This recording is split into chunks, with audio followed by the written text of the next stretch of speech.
sebetulnya semua istilah-istilah di dalam kimia sebenarnya itu bisa kelihatan dari namanya. Contoh misalnya ya, termokimia. Termo itu apa sih? Dari kata termo aja. Termo ini apa ya? Kalian kalau misalnya lagi demam itu kalian pakai apa sih? Termometer. Termometer. Ya, termometer itu untuk ukur apa? Suhu ya, suhu panas. Suhu panas kan?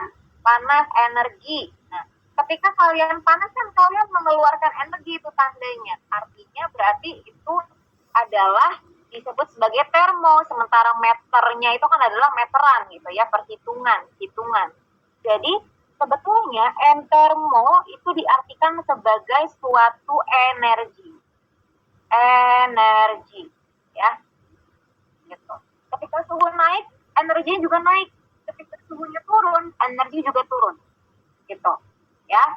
Nah, sementara kimianya kan kita belajar termokimia ya.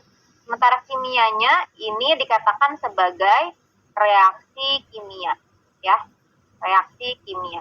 Jadi sebetulnya termokimia itu apa? Jadi termokimia ini adalah kita mempelajari reaksi-reaksi kimia dan energi-energi yang menyertai reaksi tersebut.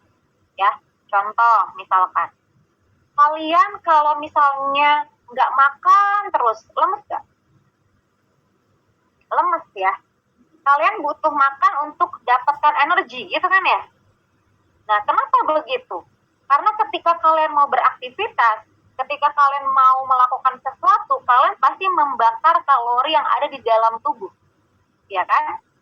Bahkan kalian meminum obat pun untuk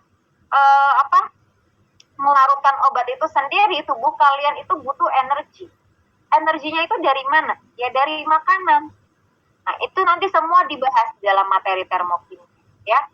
Nah, di dalam termokimia reaksi itu dibagi menjadi dua berdasarkan dengan perubahan energinya gitu ya.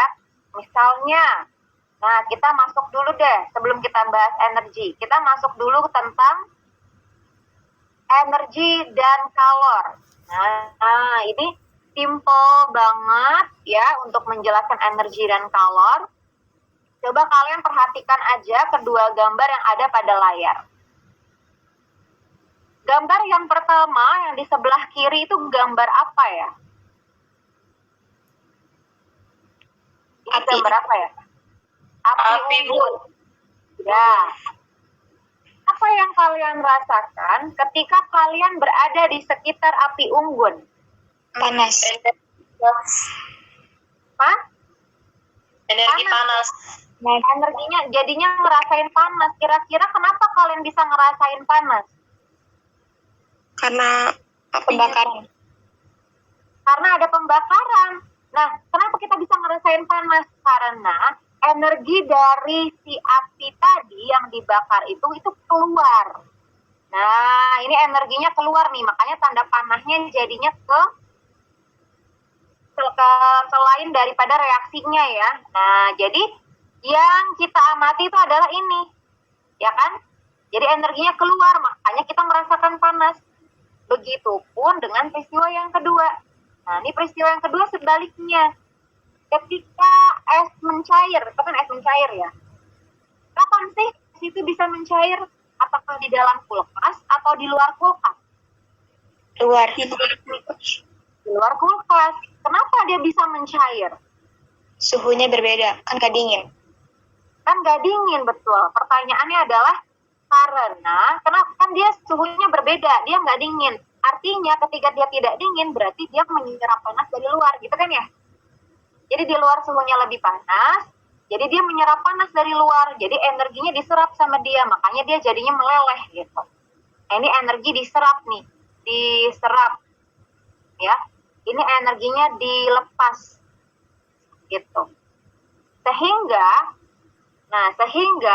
bisa kalian pahami bahwa ternyata energi itu berpindahnya dari benda yang bertemperatur tinggi ke benda yang bertemperatur rendah. Benar ya? Kalau misalnya kalian bakar api unggun, itu suhunya bisa di atas 100 derajat, ya kan?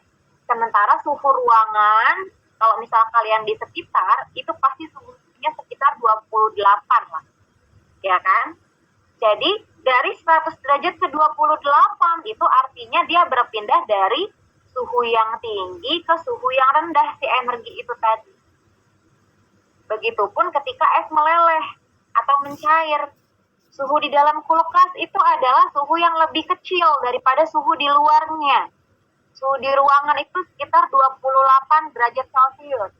Sementara di dalam kulkas itu suhunya bisa mencapai 0 derajat Celcius. Atau di bawah 0 derajat Celcius. Nah, artinya ketika es itu keluar dari freezer, dia mencair karena ada perpindahan energi dari suhu yang ada di ruangan ke suhu air es itu sendiri. Ya, makanya dikatakan bahwa energi itu berpindah dari temperatur tinggi ke temperatur yang lebih rendah.